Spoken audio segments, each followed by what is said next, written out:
Il est bon de louer le Seigneur et d'avoir des chants que l'on peut juste entonner très simplement avec des paroles très courtes. Parce que notre Dieu nous a créés pour que nous puissions le louer à chaque instant. Chantons ensemble parce qu'il vit. Je vous incite à l'apprendre par cœur si vous ne le connaissez pas et comme ça vous l'aurez toujours dans la tête pour louer le Seigneur quelles que soient les circonstances.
Je sais qu'il vit.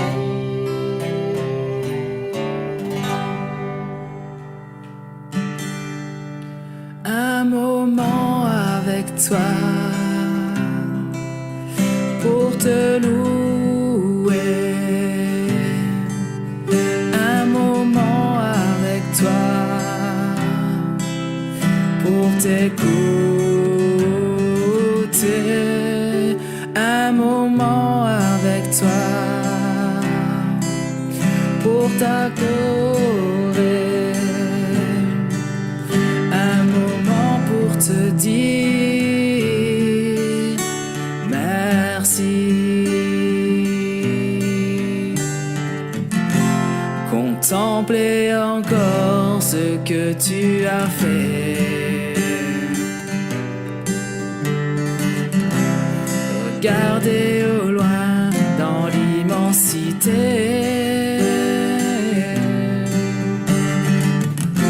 Redire à mon âme, oh viens l'adorer.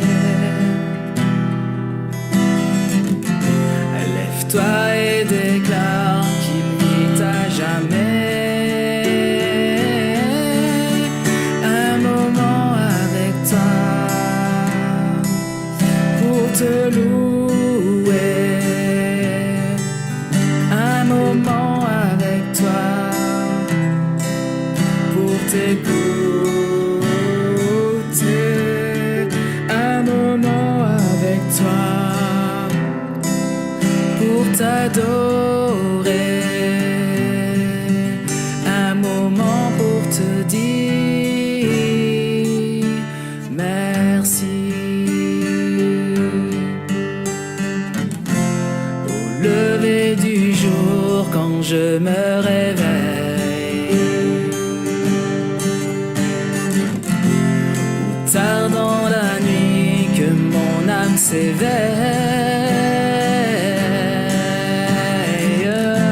perdu au milieu de monts et merveilles,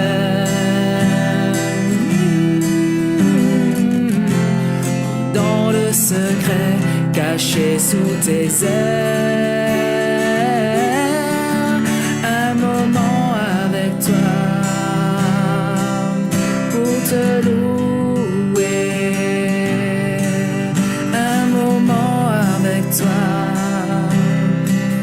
pour t'écouter. Un moment avec toi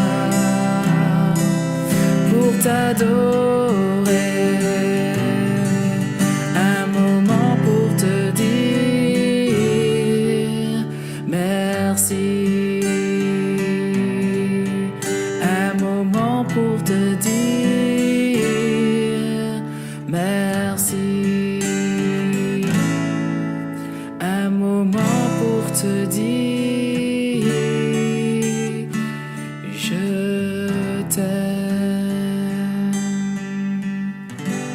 Soyez bénis. Bonjour à chacun, bonjour à ceux qui nous rejoignent sur notre chaîne de l'église EB Saint-Malo. On est heureux de vous accueillir, heureux de vous retrouver. Alors vous êtes chez vous, moi je suis à la maison, voilà, je suis dans mon espace où je fais les vidéos pour le mardi soir. Et vraiment c'est avec une grande joie que je vous retrouve pour partager avec vous la parole de Dieu.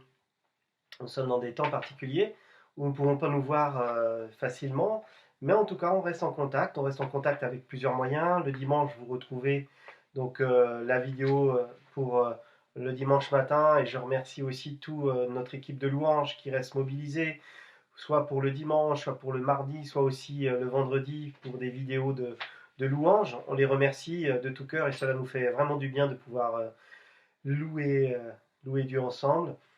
On a aussi cette lettre qui est diffusée tous les lundis matins.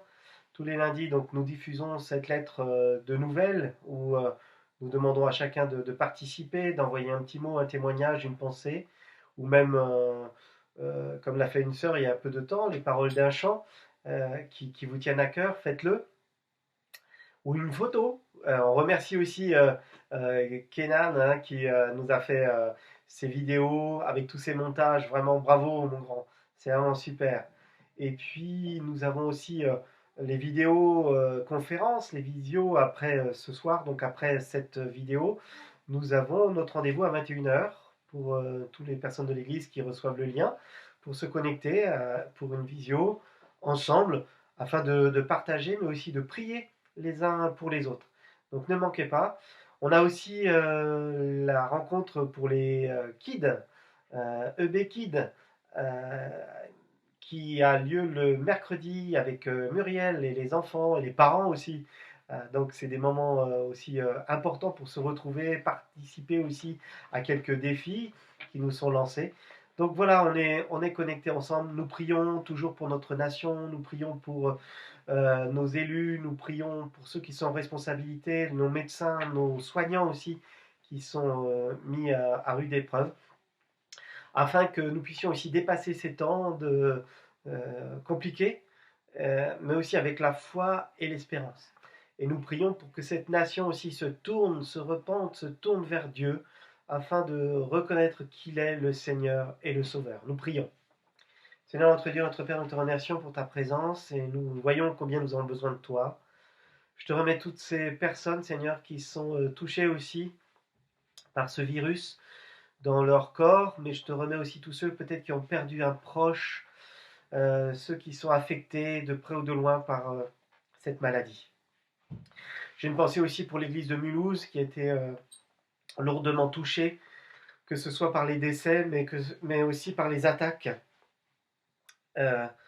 liées à cette propagation de ce virus. Vraiment, je te prie de leur venir en aide, comme tu viens en aide à tous nos frères et sœurs par le monde, Seigneur, afin que nous soyons trouvés non pas juste aux yeux des hommes, mais juste à tes yeux, et que vraiment tu prennes plaisir aussi à notre louange et à notre reconnaissance, à notre attitude aussi dans ces situations où nous apportons ta parole avec assurance, mais aussi avec fidélité, au nom de Jésus. Amen. Alors, j'ai commencé il y a quelque temps cette étude sur la recherche de Dieu. Comme c'est Dieu m'a mis sur le cœur de vous parler de ce sujet parce qu'il est important aujourd'hui, chers frères et sœurs, et encore plus que jamais, d'être au bon endroit. Et chercher Dieu, c'est être au bon endroit. Nous avons lu lors de cette première vidéo qu'il était urgent de chercher Dieu, il était important de chercher Dieu pendant qu'il se trouve. Et nous sommes dans ces temps où Dieu se laisse encore trouver. Alors ne gaspillons pas notre temps, mais soyons au bon rendez-vous, au bon timing que Dieu a prévu pour nous. Et je voudrais, avec ce troisième volet, vous parler des avantages de rechercher la face de Dieu. Il y a des avantages à chercher la face de Dieu. Déjà, pour ne pas perdre notre temps, et vous savez, je l'ai déjà dit, aujourd'hui même se prépare notre éternité. Nous l'avons déjà démarré. Et nous ne pouvons pas vivre comme si tout était tranquille et que demain on verra bien. Non, aujourd'hui se prépare notre éternité. Alors le Seigneur en réserve pour nous de riches bénédictions, vous le savez. J'ai parlé il y a quelque temps des bénédictions spirituelles et nous devons être attachés aux bénédictions, non pas du manger, du boire, tout ça est important, certes. Mais le plus important, c'est ce que nous amassons dans le royaume de Dieu. Ça, c'est de l'or qui ne périt pas. C'est plus précieux que de l'or même. Alors, le Seigneur donc a en réserve, je l'ai dit, de riches bénédictions et qu'il propose de donner à ceux qui le cherchent de tout leur cœur. Nous lisons dans 2 Chroniques, au chapitre 16 et au verset 9, qui nous dit « Car l'Éternel étend ses regards sur toute la terre pour soutenir ceux dont le cœur est tout entier à lui. » Voilà, c'est pas moi qui le dis, mais il y a des choses qui sont vraiment réservées à ceux qui croient, et c'était la vidéo précédente où je disais, chercher Dieu, c'est croire, c'est aussi marcher dans la repentance, reconnaître notre péché, mais s'abandonner à Dieu et croire et se faire baptiser, et lui nous remplit de sa présence par le Saint-Esprit. Et croire en lui, c'est l'épreuve de la foi, c'est croire sans avoir vu, mais avec le Saint-Esprit, ça nous donne vraiment la puissance pour dépasser notre propre raisonnement et rentrer spirituellement dans une nouvelle dimension. C'est ce que nous avons besoin et c'est ce à quoi Dieu nous appelle. Et ça, c'est une dimension du fruit de l'Esprit. C'est d'avoir cette patience, cette persévérance, cette espérance qui n'est pas humaine et qu'on ne peut pas quantifier humainement parce qu'elle est d'ordre divin. Voici une des bénédictions qu'un bénéficiaire de Dieu, donc les sauvés, les rachetés, peuvent donner aussi aux autres.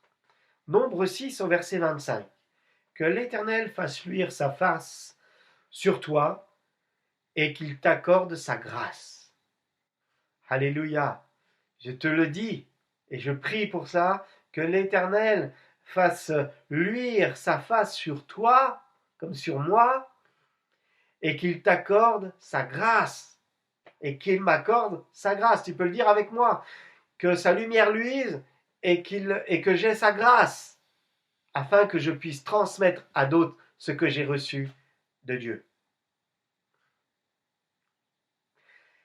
La première bénédiction que nous obtenons de la part de Dieu, c'est le salut et la vie éternelle. Merci Seigneur. Ésaïe 55 au verset 3, prêtez l'oreille et venez à moi, écoutez et votre âme vivra. Je traiterai avec vous une alliance éternelle. Ça, c'est le meilleur des contrats que tu puisses signer. C'est cette alliance, cette union avec le Père Céleste, c'est une alliance éternelle. Et j'ai envie de te dire, est-ce que ça vaut pas le coup ce matin, cet après-midi, ce soir, je ne sais pas quand tu vas regarder cette vidéo, mais de reconsidérer l'alliance que tu as faite un jour avec l'Éternel et dire je vais arrêter mes fâcheries, mes bouderies parce que j'ai pas obtenu ci, parce que il s'est pas passé comme ça, s'est pas passé comme ça, parce que j'ai demandé telle réponse, je l'ai pas eu. Est-ce que ça vaut pas le coup de reconsidérer tout cela et de dire mais est-ce que c'est pas plus? Est-ce que j'ai pas plus que ça avec l'alliance que j'ai fait avec Dieu? Et c'est une alliance éternelle que nul ne peut annuler et aucune situation ne peut faire douter. Le message des apôtres était dans le but de nous faire part de leur découverte. Et c'est pour ça qu'on voit ces écrits, mais aussi leurs témoignages. Et ils nous invitent à être en communion avec Dieu et avec le Fils et le Saint-Esprit, qui sont un. Je le répète. 1 Jean 1, 3. Ce que nous avons vu et entendu, nous vous l'annonçons, à vous aussi, afin que vous aussi vous soyez en communion avec nous. Voilà cette notion de corps, d'ensemble, d'épouse unie, qui reçoit les mêmes choses de la part de Dieu et qui est appelée à les vivre d'une façon unie et commune. Or, notre communion est avec le Père et avec son Fils Jésus-Christ. C'est tout un ensemble, l'épouse de Christ. Il n'y a pas certains d'un côté, les autres de l'autre. Et c'est ça le grand challenge de nos vies d'église aujourd'hui, c'est l'unité. C'est de retrouver toutes les générations là unies pour louer Dieu, pour le servir. Et moi je vous invite à réfléchir, à prier, à reconsidérer aussi la hauteur et la valeur de votre engagement, de votre investissement dans l'Église. Si on fait le compte un petit peu de toutes les personnes qui sont engagées, on a du mal à voir les 30-40 ans impliqués dans la vie de l'Église. Certains le sont, hein, je ne dis pas que tout le monde n'y est pas, mais il nous manque certains créneaux. Et je veux vous dire, sans jugement, nous avons besoin de vous. Nous avons besoin de vous. Vous avez des engouements, des talents que nous n'avons pas, que je n'ai pas. Et vous manquez à l'église lorsque vous n'êtes pas là. Mais je le dis aussi aux plus jeunes, comme aux moins jeunes. Si nous avons soif de Dieu, notre être intérieur en sera désaltéré. Ayons soif de Dieu, soyons passionnés, soyons engagés, enthousiasme. Lorsque nous sommes en prière chaque matin, et je vous invite au temps personnel chaque jour avec Dieu, un culte personnel est important, un culte aussi avec votre famille, un temps, je ne parle pas de passer 3 heures à genoux au pied du lit, mais d'avoir un temps, même si c'est à table, mais pour parler de Dieu, prier ensemble. Et vous serez désaltérés. Jean 4, 14. Mais celui qui boira de l'eau que je lui donnerai n'aura jamais soif. Et l'eau que je lui donnerai deviendra en lui une source d'eau qui jaillira jusque dans la vie éternelle. Voilà. Seigneur, j'ai soif. Seigneur, désaltère-nous de ta présence. Venons boire à la source, chers frères et sœurs. Venons boire à cette source qui ne tarit jamais, qui ne manque jamais. C'est une eau qui ne se tarit pas et qui nous désaltère vraiment. Alors si nous cherchons Dieu, nous allons être plus que désaltérés. Dieu va nous utiliser pour arroser les autres. Arroser ces terres qui sont aujourd'hui arides, où il ne pousse rien, où c'est la désolation, où c'est la dépression, où c'est la peine, la peur, l'angoisse. Et nous allons arroser, à la fois par nos prières, mais aussi par nos attitudes. Nous allons laisser l'Esprit de Dieu aussi nous apporter les révélations pour parler aux autres comme Dieu veut qu'on leur parle, afin de leur apporter ce message qui va toucher les profondeurs de leur cœur, de leur vie. Et nous allons leur apporter la vérité, que Jésus est le seul chemin. Il est le chemin, la vérité et la vie. Nous retournons dans la parole de Dieu, dans Jean 7, au verset 37. Le dernier jour, le grand jour de la fête, Jésus, se tenant debout, cria « Si quelqu'un a soif, qu'il vienne à moi et qu'il boive. Celui qui croit en moi, des fleuves d'eau vive couleront de son sein, comme dit l'Écriture. » Il est dit cela de l'Esprit que devaient recevoir ceux qui croiraient en lui. Est-ce que tu es prêt ce soir, aujourd'hui, ce matin, peu importe quand tu regardes cette vidéo, à te laisser arroser, remplir de cet esprit de vie, l'esprit de Dieu, afin d'avoir une vie qui n'est pas comme avant, mais où la présence de Dieu est concrète et réelle. L'approche de Dieu, chercher Dieu, nous remplit de sa présence, nous remplit à déborder, et nous serons en mesure de nous édifier et capables d'offrir un culte qui est agréable à Dieu. Alors, loin de nous d'être des religieux. Et bien souvent, dans l'Église, on est pris par une certaine habitude. Eh bien, prions qu'il n'y ait pas d'habitude dans nos vies. Que nous ne soyons pas des religieux, mais que nous soyons des personnes, des hommes et des femmes, renouvelés sans cesse de gloire en gloire et de victoire en victoire, par le Seigneur, par l'Esprit Saint, afin de répondre pleinement à l'appel de Dieu qui est sur notre vie. 1 Pierre 2, 4 à 5, il dit: approchez-vous de lui, pierre vivante, rejetée par les hommes, mais choisie et précieuse devant Dieu. Et vous-même, comme des pierres vivantes, édifiez-vous pour former une maison spirituelle, un saint sacerdoce, afin d'offrir des victimes spirituelles agréables à Dieu par Jésus-Christ. Que nous offrions le meilleur à Dieu. Que nous ne gardions pas en réserve une part pour nous, pour je ne sais pas quoi, mais que nous puissions offrir nos vies intégralement à lui, ce qui est agréable à Dieu. Que nous puissions aussi nous nourrir de sa présence jour après jour. Et je vous invite vraiment à demander au Seigneur de nous équiper de cet esprit de vie, du Saint-Esprit qui vient transformer nos vies. Le parler en langue sera vraiment là aussi important. C'est ce qui va vous édifier avec Dieu, qui va édifier votre vie avec le Seigneur, qui va édifier votre vie afin que vous puissiez tenir bon dans toutes circonstances. Et quand on devient court dans nos prières, bien que ce parler en langue qui est comme un soupir inexprimable, mais qui apporte des paroles divines qui montent jusqu'au trône de la grâce et réjouissent le cœur du Père, eh bien, puissiez-vous ne pas le retenir, mais vraiment vous fortifier dans ces temps-là.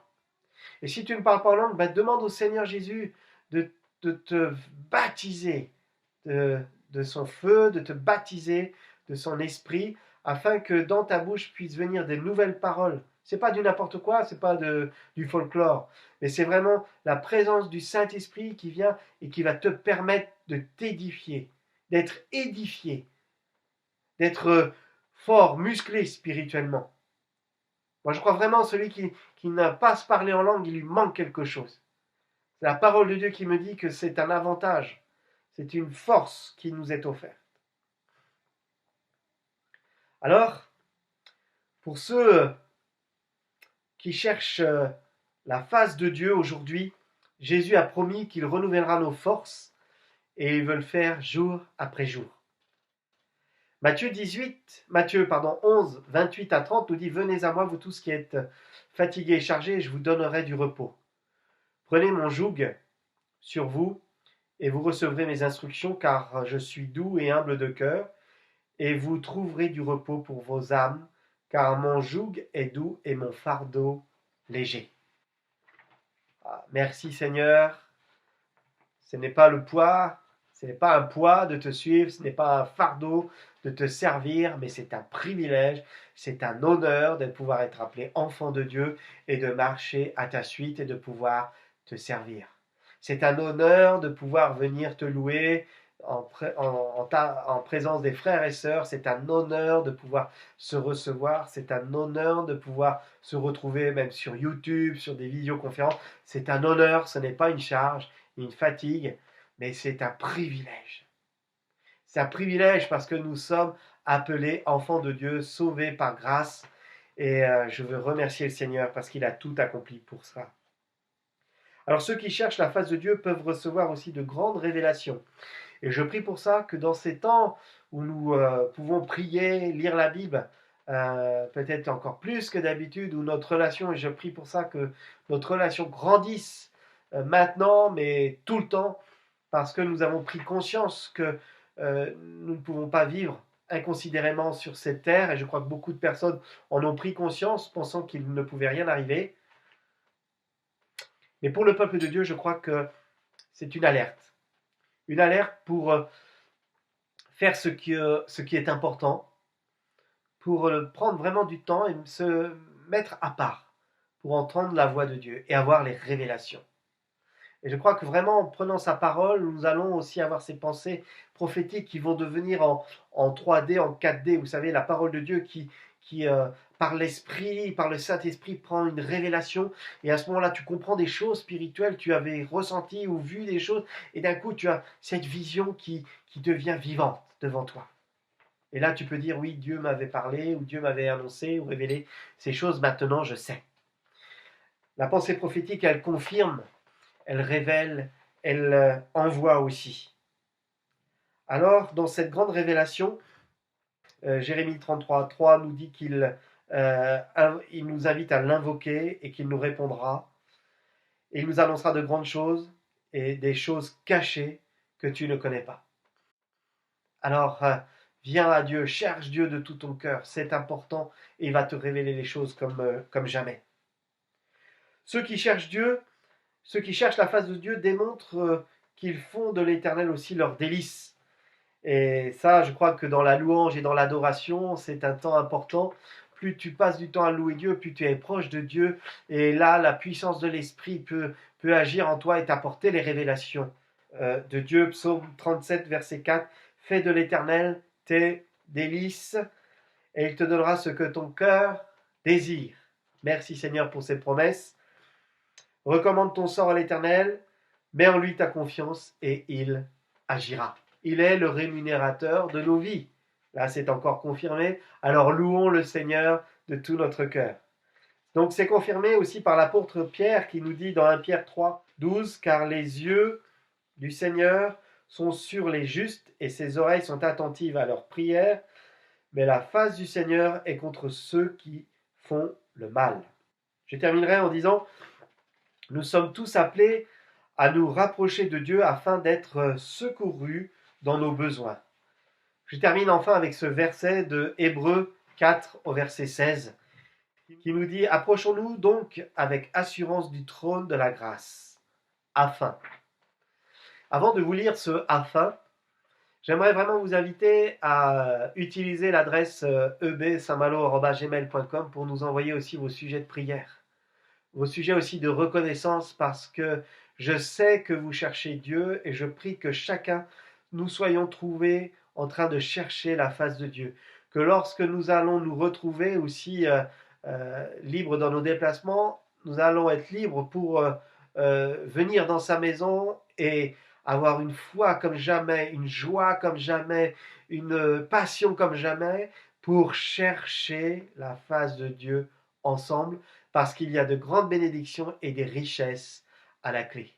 Alors, chers frères et sœurs, je prie que nous soyons trouvés ensemble dans la présence de Dieu et que lorsque le retour du Seigneur arrivera, quand il dira « Trouverai-je la foi sur la terre ?», on puisse dire « Mais oui Seigneur, nous sommes là » et il pourra nous dire à chacun « Entre dans la joie de ton Maître » afin d'obtenir miséricorde et de trouver grâce pour être secourus dans nos besoins. Je relis Hébreux 4, 16. Approchons-nous donc avec assurance du trône de la grâce, afin d'obtenir miséricorde et de trouver grâce pour être secourus dans nos besoins. Que Dieu vous bénisse, que Dieu vous garde. Je vous dis à bientôt et cherchez la face de Dieu. À bientôt.